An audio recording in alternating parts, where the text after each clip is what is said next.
Coming up, a 2022 flood victim receives a very special gift.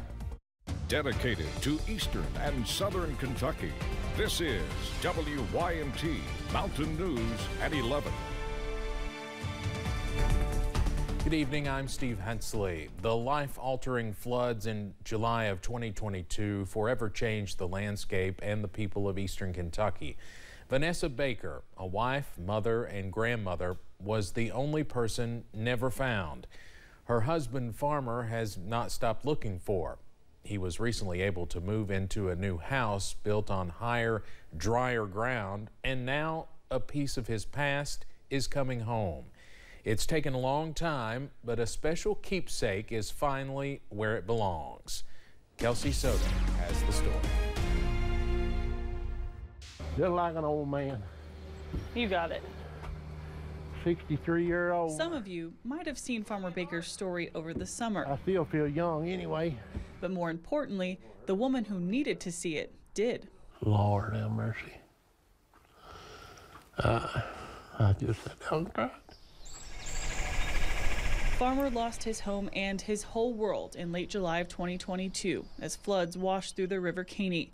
Just a few weeks earlier, unbeknownst to him, his wife Vanessa had reached out to Sherry Robinson, whom she'd never met, to help finish a quilt. It was for a gift, and I had 2 weeks to do it. Within a few days, it was ready, and they agreed to wait 2 more weeks to exchange. If I'd have met that following Sunday, I wouldn't have got it. She'd have took it back and lost that. So I was the one that actually asked her if we could wait to the next Sunday, and that's how I ended up keeping the quilt. So I think everything happens for a reason, and I believe this is it. When she made her way to Jackson that weekend, she knew it would be impossible to connect with Vanessa. There wasn't much left. There wasn't even a road. There was nothing. Each night, Vanessa's photo played on a loop during the evening news as rescuers desperately tried to find her. We actually seen it on the TV, and I was heart sunk. I said, there is no way that this could be happening, and that's what happened. For an entire year, Sherry looked for the Baker family. I would still reach out, like he's there somewhere, but I didn't even know his name, nothing. There's no contact. Finally, she put the quilt in a protective bag and laid it on the shelf. That was until the 2-year anniversary. Like I said, I never watched the news, but I was gone. I came in and sat down. Within 2 minutes, that story aired, and that would have never happened if it wasn't supposed to happen. A similar experience washed over her. Sherry herself is a survivor. I feel like God put our path in the same direction. She lived through the deadly tornado outbreak in West Liberty back in 2012. This is the most important, that if this would have been in another state, I would have taken the drive to present it to him, because I wanted to make sure that he got it. I didn't want to mail it, ship it. I wanted to make sure that I actually handed it to him. So we helped stitch these 2 strangers together. This gift is from Vanessa to you, not from me, but to you. A gesture measured in kindness. I appreciate it, I sure do. It's a pretty quilt, too. Well, she's still taking care of me then. Helping to weave the pieces whole. Lord, I missed her. Does this complete your new home, adding this personal touch? Yeah. I just wish you were here with me. His soul fed through needle and thread. Oh, wow. She would have loved it. A patchwork quilt bringing comfort to their home and warmth in his heart. Kelsey Soto. I'll keep it the rest of my life. Oh, well. WKYT.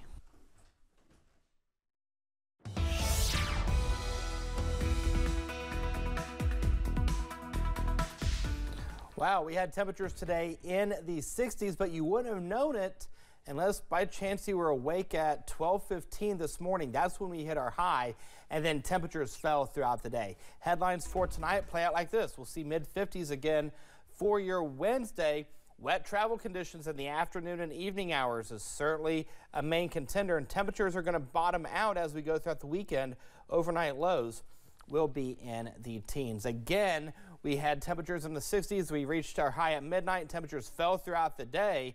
So right now we're seeing temperatures in the 30s and 40s, and we're substantially cooler as compared to 24 hours ago. We're 29 degrees cooler than this time last night in Hazard, 20 degrees cooler in Jackson, 28 degrees cooler in London, 36 degrees cooler in Monticello. Something went through, and it was a cold front. Live pinpoint Doppler radar showing a clean sweep across the area. We are seeing that nightly ground clutter that is being picked up. All is quiet at this hour. The next 12 hours keeps temperatures hovering around 36 to 38 degrees. We'll go to 51 with a small rain chance by the noon hour. Now, there's a big change coming in the forecast, if you will. And if you think today was chilly, today is going to feel like a heat wave compared to the weekend. And we'll dissect that in the First Alert forecast in a few minutes. Steve. And I don't like that at all. Eric, thank you very much. A University of Pikeville cheerleader is dead following a crash in Wayne County, West Virginia. The Wayne County Sheriff says the crash happened along Route 52 this morning near the Stone Coal intersection and involved a large truck. 19-year-old Kennedy Mollett was killed. She was a graduate of Martin County High School where she cheered and played basketball. There's no word yet on what caused the crash. Another teenager is dead and another injured after hitting a bear in Campbell County, Tennessee. Officials say it happened Saturday night when a bear walked in front of a truck driven by a 16-year-old. Officials say the teen was unable to avoid the bear and hit it with the front bumper. The driver was killed and a passenger, also 16 years old, was hurt. No other information was released. One Pike County man was arrested Friday after police say he made a threat to a local Veterans Affairs clinic. Deputies with the Floyd County Sheriff's Office received a call from dispatch saying 54-year-old Roberts Maynard was on his way to the Prestonsburg VA clinic with plans to shoot people inside the clinic.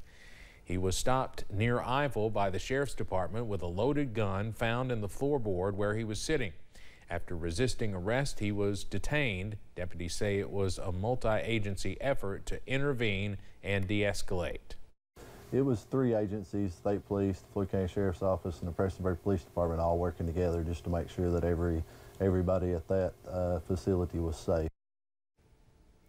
Maynard was charged with public intoxication, disorderly conduct, assault of a police officer, and terroristic threatening. A new child care center is well on its way to the city of Corbin. It will be on the Corbin campus of Eastern Kentucky University. It is part of the Scholar House program, which works to provide affordable housing and child care to single parents who are in college. Corbin Mayor Susie Rasmus says the funding for the child care center was one of the last steps needed in order to move forward. It was the piece of the puzzle that was missing was that $5 million for the child care center. So the legislature, headed by Senator Robert Stivers, made sure that that was in the budget last year. And so now we're just making plans. Rasmus says she hopes the child care center will be ready and open within a year. The goal is to serve at least 100 children through the center while partnering with KCEOC to incorporate Head Start and early childhood education classes for the children. Efforts to place a resort at a Kentucky state park on Lake Cumberland could be a step closer to happening. A study released last week shows the benefits of a resort on Burnside Island State Park. A Chicago-based firm says a resort there could generate 700 construction jobs, eventually create 28 full-time jobs, and have an economic impact of $737 million. This will not only just help Burnside, it's going to help Pulaski County and the 10-county region. So everybody's pretty excited about this. Kentucky lawmakers could meet next year to allow a lease from the State Department of Parks that would then lead to developer interest being sought. Thanksgiving is just about here, and a brand new CBS News poll looks at whether Americans plan to talk post-election politics or just avoid it around the dinner table on Thursday. We are also learning a bit about what Americans are most grateful for and share in common. CBS News Director of Elections and Surveys Anthony Salvanto joins us now to dive into those findings. So this Thanksgiving, what do Americans say they're most thankful for? We asked in our CBS News poll, and the top answer was family and friends. Also, for many, their health, freedom, faith. But you will notice that politics, even in this big election year, is way down the list. And that relates when we ask people, what are you going to talk about at Thanksgiving? You're going to talk about politics? You're going to try to avoid politics? 7 in 10 say they're going to try to avoid it. Now, look at what happens if we break that down between folks who voted for Kamala Harris and folks who voted for Donald Trump. Majorities of each say they're going to try to avoid it, though Trump voters are a little more likely to say that they'll talk about it. Maybe they feel like, well, they won and they feel like they have something good to talk about. But it also matters who they're gathering at Thanksgiving with. So let me show you this. There's a lot of folks on either side that are gathering with people who mostly voted the same way they did. Almost half of Harris voters say they're going to be eating dinner with mostly Harris voters, Trump voters mostly with Trump voters. But I will tell you that for the folks who are going to gather where they think people voted for a mix of either candidate or they're just not sure, they're less likely to talk about it. So when I show you this, you've got more people who say that they're going to talk about politics when they're with people who voted, they think, the same way they did. Otherwise, they're going to try to avoid it. Having said all that, what is it that people are grateful for? Well, look at the similarities here. Very even numbers among both Harris and Trump voters who are especially grateful for their family and friends, a little something that they share even in what many people think is a polarized country after this election. A little bit of commonality there. Happy Thanksgiving.